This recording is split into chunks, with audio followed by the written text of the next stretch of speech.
Welcome to Midlife Women Entrepreneurs, where you'll find real stories, practical strategies, and the mindset shifts you need for entrepreneurship. If you've ever felt like midlife was too late to launch a business, write a book, or chase a dream, think again. I'm Lynette Turner, your host, and I'm bringing you inspiring conversations and practical tips to help nudge you forward and keep growing in midlife. So let's jump in. All right, I have Karen B here. Welcome to Midlife Women Entrepreneurs. I'm really excited to have you here today. I met through the podcast. We jumped onto this pre-call. I thought there were so many things about your past life. You're going to be totally relatable on this podcast. Without further ado, I am going to hand the floor over to you. Give us a bit of a background and a story, and we'll jump right into it. Thank you for having me so much, Lynette. I'm so honored to be here. Yeah, so I'm really passionate about helping women get to the next stage of their life, no matter what age. I think like through the ages, when I got to be about 7 or 8, something changed in me where I felt like I was kind of invisible. So I felt like, I wasn't seen, heard, and I took that story to say that I didn't matter. And so interesting enough, I kind of like lived that life. We come into this world as precious babies, and somewhere along the line, we decide we're not precious anymore. Between all the accumulation of hurts and all the other people's voices that are like programming us on how we're supposed to act and feel and breathe. When we leave the home, we don't really know who we are anymore. If we were really to sit down with ourselves and go, yeah, that's all great, but like some of that stuff doesn't really resonate with me, and I need to figure out who I am now. Right. I am a mom of 3. And I have a 37 girl, 32-year-old boy, and a 25-year-old girl. She just turned 25. So I have to remember these ages. Now that I'm like in my 60s, it's hard to remember. I've been divorced twice. I've now been single for 26 years. And, at about 2010, I just kind of got sick of me. I just got like, I don't know what's going on. I keep picking the same guys, or they keep picking me. And, I just had this mundane life that I was with 3 young children at the age of like 1, 5, and 9. And it was just the same old. And I felt like I didn't know who I was. I didn't know what I wanted in life. Somebody asked me to take a class, an awareness class. And I literally just said yes, because I was just done. Right. And so I literally took myself on for 4 months. I took the first class and I became aware of how I was playing life and where I was really stuck, and the messages that I was like in my head versus what I wanted, which was a conflict. Right. So I was learning about my true essence, who I truly was, through this class. And then I took that on emotionally and physically. And so I really got to like just literally fully embrace the whole experience. And I came out of there going, wow, I got so much stuff done in like this 90-day program that I was like, I want to help other people do that. Now that I know what's possible, and I know that in uncertainty, which was where I was, not certain of my future, that there's so many possibilities. And I got to see that for real played out in my own life. And so that's why I wanted to start this work.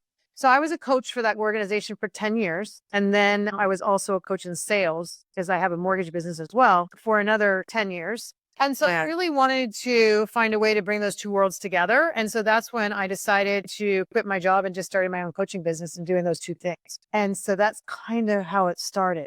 So there's lots of things that you said there too. So growing up, you said you didn't really feel heard, picking the wrong guys for so many years. And then this awareness of self. I want to go back to that didn't feel heard, because I think that we all at some point in our lives feel that way. What are your thoughts when somebody says, I don't really feel heard? Like, what does that do for our self-esteem?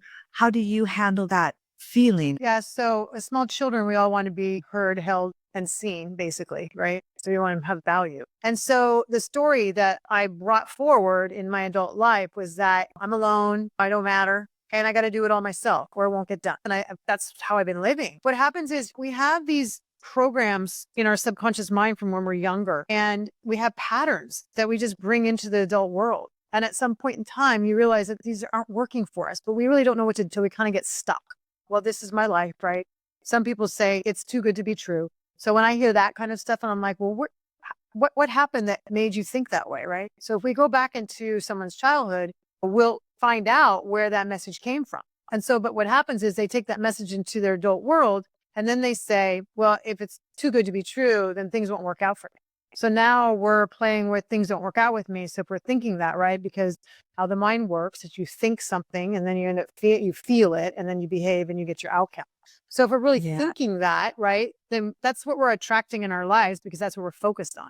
There's a Shakespeare quote that says, "Nothing is neither good nor bad, only thinking makes it so." I know, I know. I'm doing a lot of work around energy now and quantum timeline jumping and things like that. And everything you just said there is just so on point for what that is. Really, it's like your subconscious mind creates your reality, and what you feed it, it sits in your subconscious, and you'll miss opportunities. If you think that you lack in a certain area, you will lack in that area. And it's really interesting how you shift your frequency in that energy. You've been divorced a couple of times now, and you just said something's got to give. So, like, what was that moment where you thought, okay, I am going to rewrite this next chapter, this next book, I guess, of my life, that made you go, I've got to hone in on this, because you had this aha moment and then you realized it was probably going to help other women too? Yeah. So because I had coached for 10 years, I found women really being able to build a community of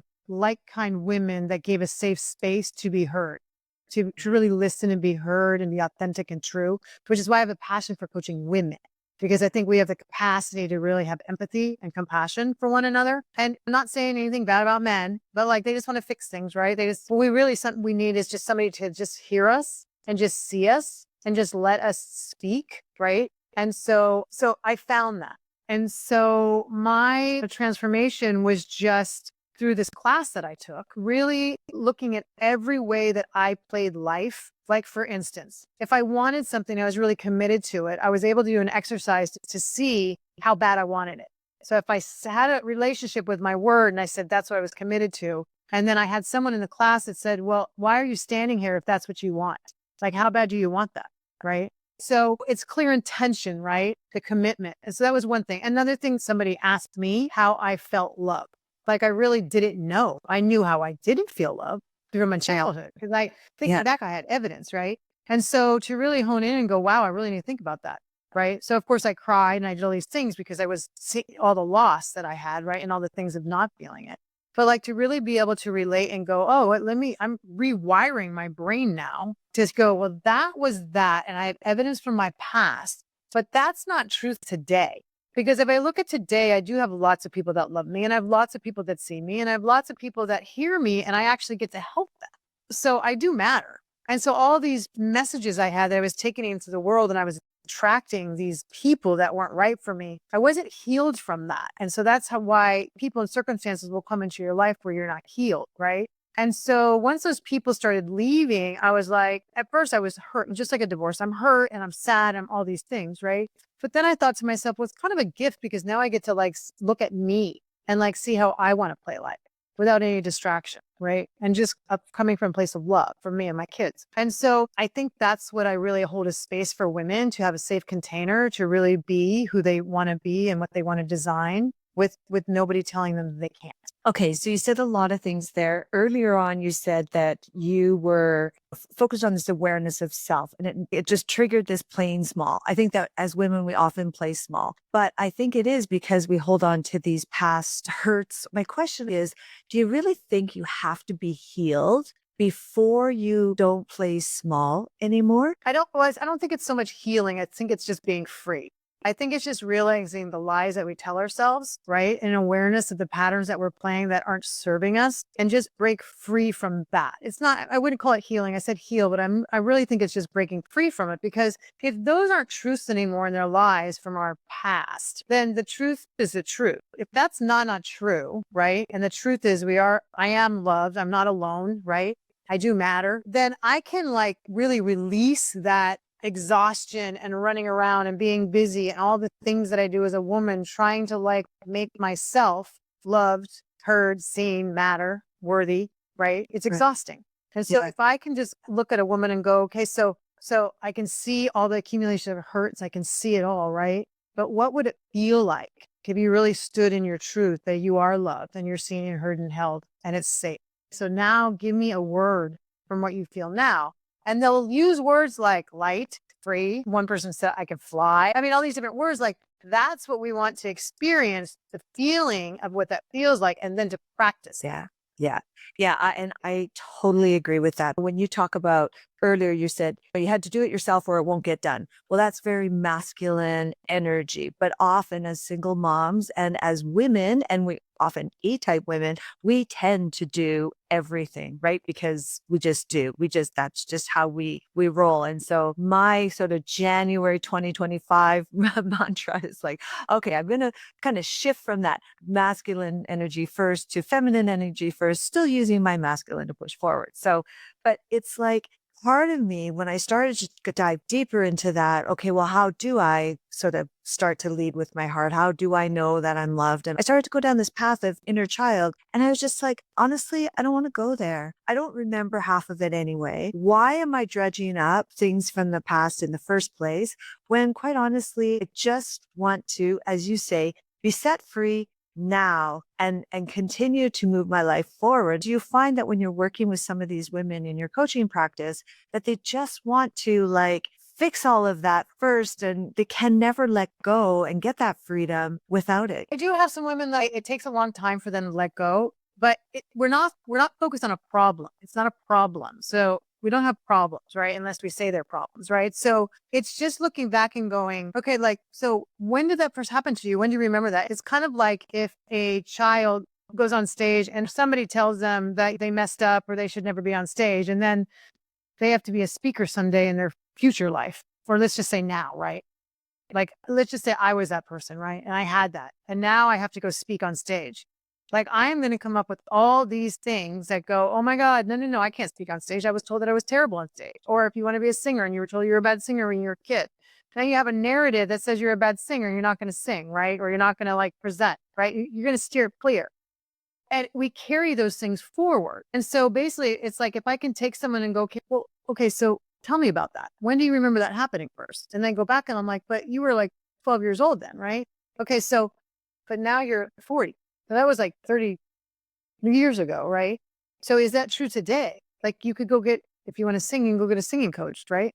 You can go do anything, right? And get better. And how do you can sing, right? So I think you just have to be really careful that we don't like take those things that aren't truths today, right? And you bring all that stuff forward. And that's pretty much why I presented the pause method, because it really works, right? It really works to break things down and change things. It's kind of like for alcoholics, right? If the first step is to go to a rehab, right? Well, that's just the first step, to be aware and to go through that treatment. But once you come out, the real work starts, right? The integration. Exactly. How do you integrate that? Yeah. Real work. Exactly. So let's dive into that pause method because I do have some questions for you. Like you do have retreats, you offer retreats, and we'll get into that conversation a little bit later. But just even what you were just saying there, like how do you take the coaching and the things that you are doing with these women and how do you ensure that they are integrating it into their life after? It's easy or easier when you're connecting with somebody and you're in this group and you're at a retreat and everything feels great, but it's the integration that is the hard part. So talk a little bit about the pause method, what happens in your retreats, and then the integration part of it. Yeah, of course. So the pause method, the P, right, in pause stands for like pattern recognition, to really like be aware of what's happening. And so what I do is it's really taking people from a subconscious belief, which is their default reaction, and just bring it to current experience, right? So we're taking the subconscious mindset, we're teaching them a subconscious mindset and bringing it forward into conscious mind. Once you're aware of it, you really can't throw it back in your subconscious, right? It's there.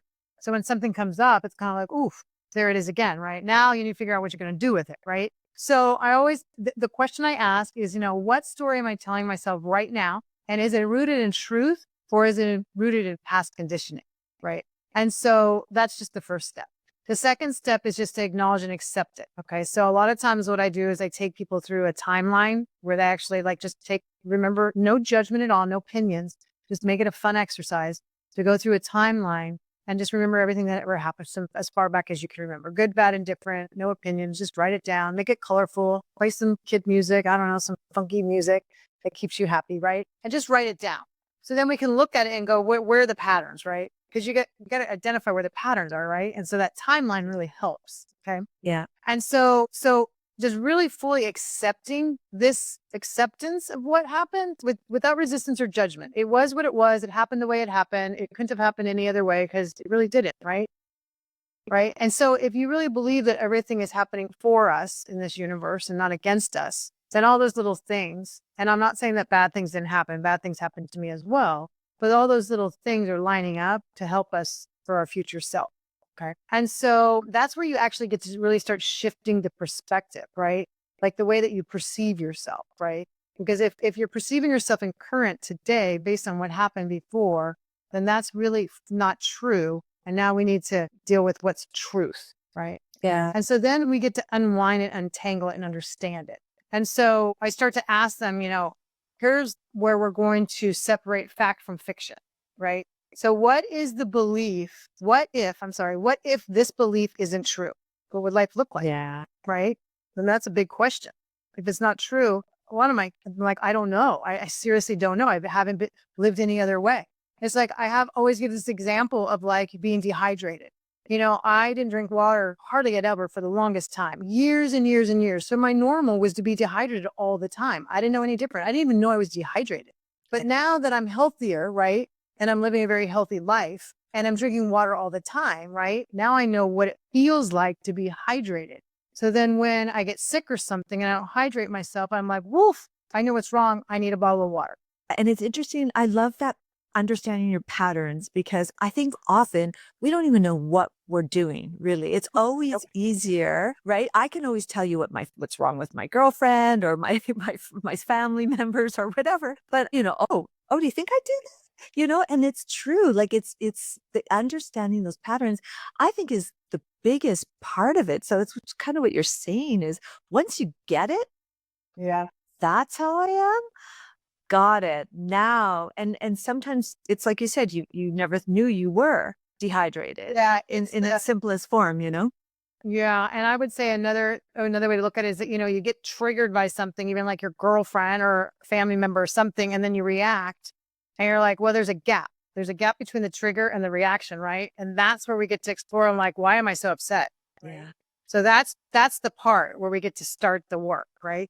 Yeah. But if you can just allow people to be who they are and just come from a loving standpoint because we haven't walked in their shoes. I mean, a lot of time it's generational stuff that's just been handed down, and until you break that generational thing. We went through the P and the A and the U, the unwind, untangled, understand. And so the question is, what is the situation trying to teach me?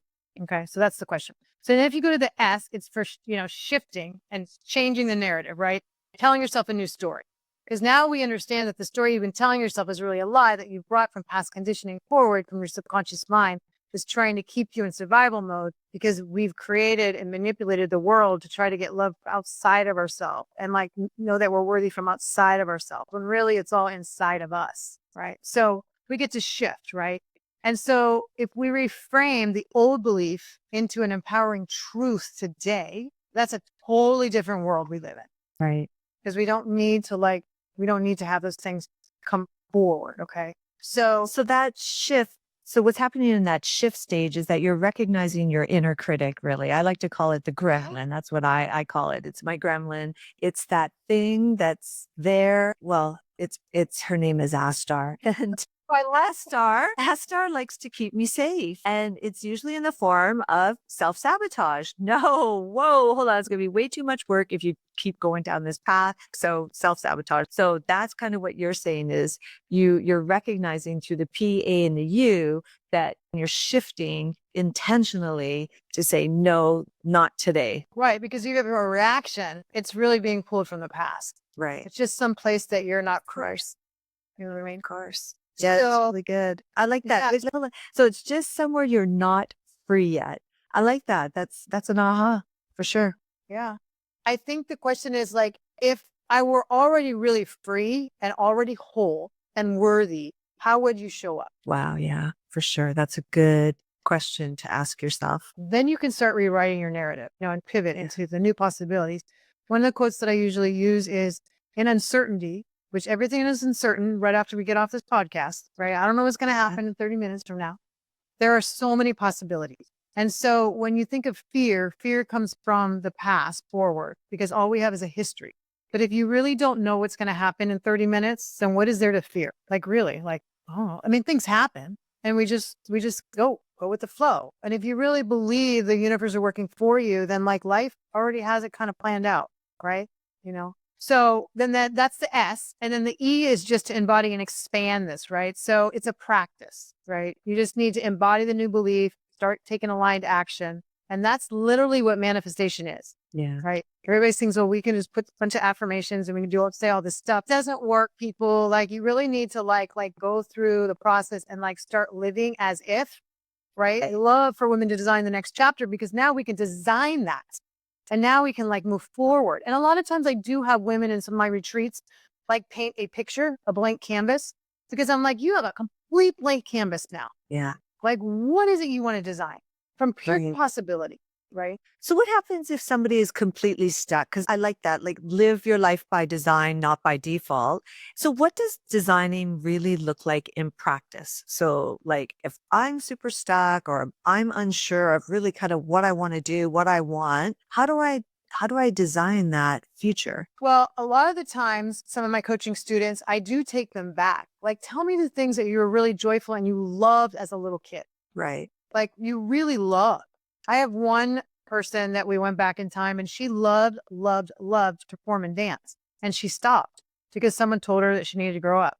So growing up meant you can't dance anymore, right? She became a mom and she just did all the responsible things. So I'm like, okay, so, and that brought you joy and you could just see her light up, right? So when you see somebody's body language, right? Just like, woo, and I'm like, okay, you need to sign up for a dance class. That's your challenge this week. And then they Yeah, actually get that's to good. feel it, right? They get to feel it. So if you're not experiencing it and feeling it, right, you're not going to have a change, right? You have to like go, wow. So that's why I do challenges and I don't do homework and all this stuff that other people do. And I'm like, I want you to challenge. Go, you need to sign up for a class. Let's get it signed up. I want to make sure it's signed up by your next coaching session, right? Or I give them a time frame because they could do it the Yeah. very next day. But then if they don't do it, right, then we know we're stuck and then we have to unravel again. I'm like, okay, so not good, bad, or indifferent. It was a challenge that you opted into. So why didn't we do it? Sometimes it's like, now we have to deal with what's your relationship to your work, To your worth? coming your word, the word what you Word. say. Okay. Right. Or, you opted in, you don't want to do it. Like what else got in the way? What was more important? What was the message you told yourself? Right. And so then we end up we just have to keep unraveling, right? Well, you don't Unraveling. I think a lot of women have been operating from an empty cup. I didn't know I was operating from an empty cup for 20 years while I was the single mom raising two kids, trying to keep my mortgage current and keeping my contract work up to speed and all that kind of stuff. I was just do it, do it, do it. It's like you said, do it myself or it won't get done. And so I was depleted probably for 20 years. And I didn't really know that because I was just operating from this state of I normal. did the same thing. So you and I are the two peas in a pod. I did that too. Yeah.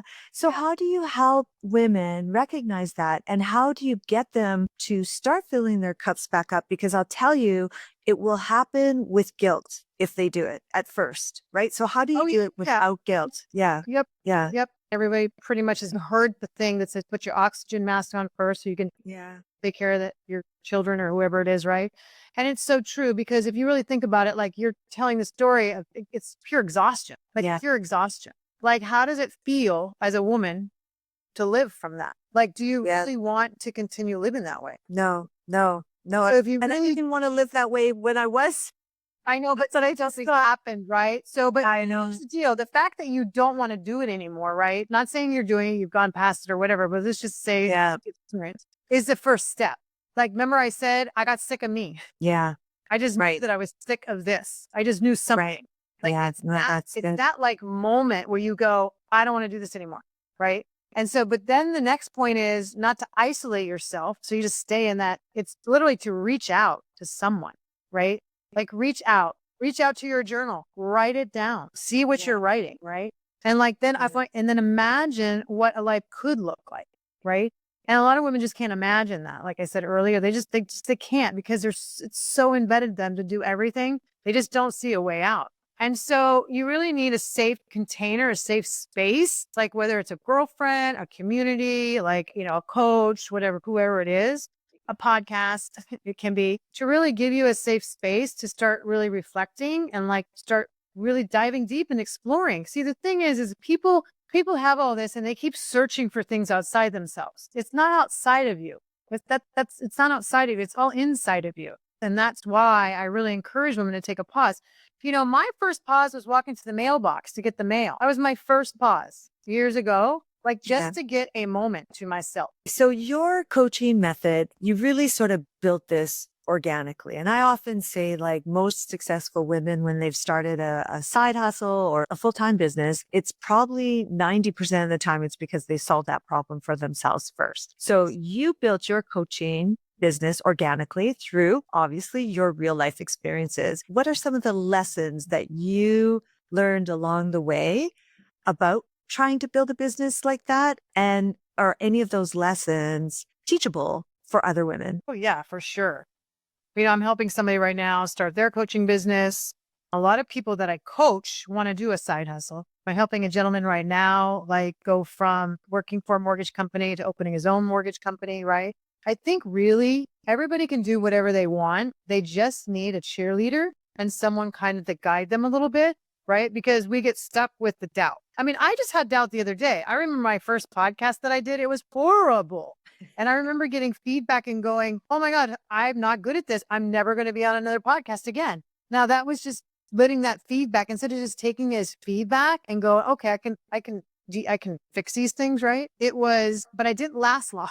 It did not last long. See, where before in my old ways, I would have let that suck in. I probably would have isolated myself. I would have done it. I would have felt I could go on and on and on. Right. So we really just need people to help us. So it really is about women asking for help, right? Like really just having a community or having somebody, safe space again, which is why I create my retreats where it's just 15 women to have a safe container, right? To actually do that work and transform themselves, start that next chapter. It's not saying that you're going to alienate your family or any of that kind of stuff. That's not what it's about. It's about really getting in alignment with who true you are and what you want to move forward, because you're going to ask yourself, okay, so, it might even be a friend, right? I mean, I took a break from a lot of people that were in my life, and I've actually just left a lot of people that aren't in my life now because they're not in alignment with where I'm going. You talked about isolation and you said it a couple of times throughout the podcast now. And I want you to expand on that a little bit because I even caught myself, won't get into the whole story, but I did catch myself isolating myself for a very long time, like 6 months, almost to a year. And what it was doing to my mental health was crazy. What is it? Why do we do it? And like, how do we catch it so that we don't get to the state that perhaps I got myself into? Well, I would say, okay, so if you're isolating yourself, like what's the message that you're telling yourself during that isolation? I think it was just more, no, I don't feel like going out. No, I'm just Like, gonna, yeah, yeah. but why did you not feel like, or what was on the outside that you were feeling I don't know. I think you isolated? Because it was something. yeah, I don't know. I think it just got to a point where I became lonely where I was living. I had been living for the past 4 years in Mexico. I'd never do that again without a partner or a friend group. I found it very difficult in the area I was living. I found it difficult to find the right community for me. And there's communities down there, but I couldn't find the right community for me. And often I would meet people and I felt like they were foreshadowing, if I don't get out of there, my life is going to look like theirs. And I don't want that.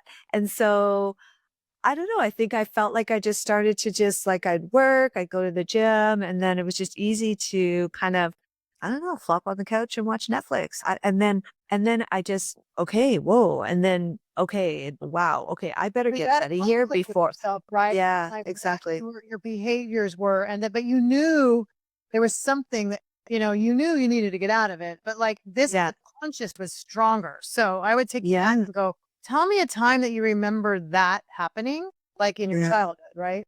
Yeah. I don't know. Yeah, exactly. But so when isolation occurs, what is it most often? What most We're often just really triggers that? stuck. We're really stuck. Yeah. As message Really goes sad. so deep that you really just your survival technique is just to isolate because there's a fear from something that happened in the past that if you actually go out, it's dangerous. It's something. So like Right. really if I was to like spend more time with you, we could unravel that. But like there's Yeah. something out there that says either I'm not safe, it's dangerous, something that's causing you to stay isolated, right? Because there's a fear to go outside of the house. There's something Yeah. there. It didn't feel fearful. It It doesn't have just to felt like, feel ugh. That's the point. Like, It I don't want to go out again. Like, oh, this is just so much nicer to stay home.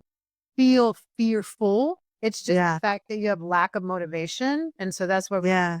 go back and go, what is Exactly. that about? Right? Exactly. Where is that coming Okay. So that kind of leads me to the next question. Well, a question for you is for many, many years, I should have been working with a coach or a therapist or whatever, but I just never put myself first in that. And I never thought that that was putting myself first. I just never, it was just wasn't even a thought. But boy, it was so easy to, and to me, it wasn't like, it wasn't the financial aspect, but I thought, oh God, $5,000 for a retreat or whatever. I just sort of cringed. And then I would think, oh, my son needs this and my daughter needs this and it's 5,000, 10,000, and it was no problem, you know? And so why do you think for all the women listening who have never really invested in themselves through coaching or retreats, what would you say to that voice inside their head that just says, no, it's not the right time, or, oh, it's kind of a lot of money? I would say jump in. So I know because I mean, I have family members that do this, right? And no matter what, they just won't budge, right? So it's a worthy thing. It comes from feeling worthy that you're worth it. And so you really need to go back and look at that. Like for some reason, as moms, we're always doing for our kids. I did the same thing for like years and years and years. And then had family members make me feel bad for spending money on myself to do this work, right? So then you got that message in your head, right? And I just stood up for myself anyway. So you have to get to the point where you feel worthy to take a journey for you. Like you really need to get to that point that says, I'm sick of this, like I did. I'm just sick of this. And I really don't care how much money it costs. I'm going to do this because the same thing again about the oxygen mask. We need to it's not selfish. For some reason, as women, we feel, and not all women, we feel that if we do something for ourselves, it's very selfish. And the world has given that word a bad, bad. It's bad, right? To be selfish, but it's not.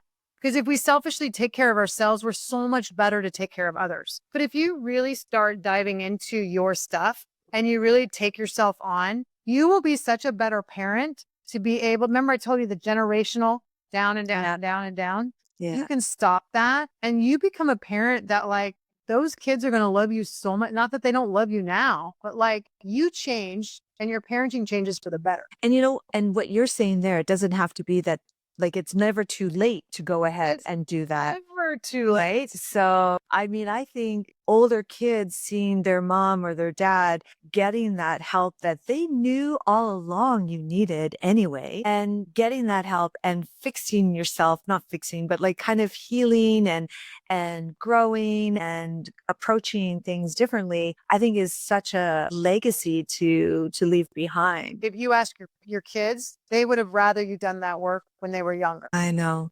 I know. If you ask, And I think exactly, but I also, there's no but there. I'm gonna repute that. But I also think that access to help is so, and the stigma behind that is so much more modernized today than it was 20 years ago. And then when you think about our parents who oh, she's seeing a therapist, it's like, it was taboo, it was like, oh, what's wrong with her? And then for him, and then often we just get so caught up in our lives that, yeah, I'll get to it. if you just I have a retreat coming up, right? And I've heard that, the same thing from different women, right? That, I just can't do it right now. Everybody can see it when you're not taking care of yourself. They really can see it. So let's expand a little bit more on those upcoming retreats. What kind of transformation are you hoping women will walk away with? And tell us a little bit about the retreat. Where is it? How many days is it? And then what kind of transformation do you sort of hope that women will walk away with? Yeah. So basically it's really just to kind of just walk away from the noise, right? It's very private. It's a villa in Sonoma County. I'm in Sonoma, California, which is wine country, which is really awesome. And it's really basically just a sacred space for design, to have clarity and confidence and basically some inner peace. And so the first night is a happy hour where the women just get to know each other because you really have to bond to really be able to open up authentically and vulnerably So they know that it's a very safe container for them to do this. The next day we do breath work, which is really, really amazing. And, we're having meals together. And so of course, when you eat together, right, you have community. There's a lot of mindset work and experiential mindset work that happens on Saturday. And then on Sunday, there's actually coach the women on Sunday for a half day after they've gone through all of this stuff. So basically they'll bring up, something, an issue or something that they're dealing with. Right? And then we'll break that down where they actually get to see the transformation so they can really break free from that before they leave. And then they're offered, we offer a 12 week to continue if they want to do a 12-week program to continue that work, where they get coached every week in a group setting, or they can do one-on-one coaching or whatever they want. Right. So it doesn't stop, because that's what I've found with people with coaching programs. Once they take a program or they go to a workshop or something, no one ever really hangs on to it. I've coached women back in 2015 that have actually come back to me so we can keep going. Because I'm asking the question, I'm like, all the work that you did, what have you done with it? Nothing. Right. Yeah, no, the integration, we were talking about that earlier. You have to be consciously integrating it into your life to make the change kind of thing. Yeah. And Karen, you have all the time. I'm working on me all the time, lady. It never stops. It's good. That's good stuff. Karen, you've been a real joy. How do people find you? You can find me on Instagram, Facebook, just Karen Bartholomew. And then also you can find me at KarenBartholomew.com, which is my website. All the information is there for our events. There's some freebies in there. There's a journal in there you can get, which I totally say journal, because most of the time we write stuff down. We really get it out on paper and we get to see it. It looks very different, right? So it's a good way to start designing what you want in your life. But yeah, those are the three easiest ways to find. Okay, perfect. Well, thank you for joining me today, and I look forward to staying in touch. Thank you. It's an honor to be here. Thank you. Okay, it's Lynette. Thanks for listening today. Please like and subscribe. And there's somebody out there that you think should benefit from the episode, give it a share. Midlife is your time, so go get it.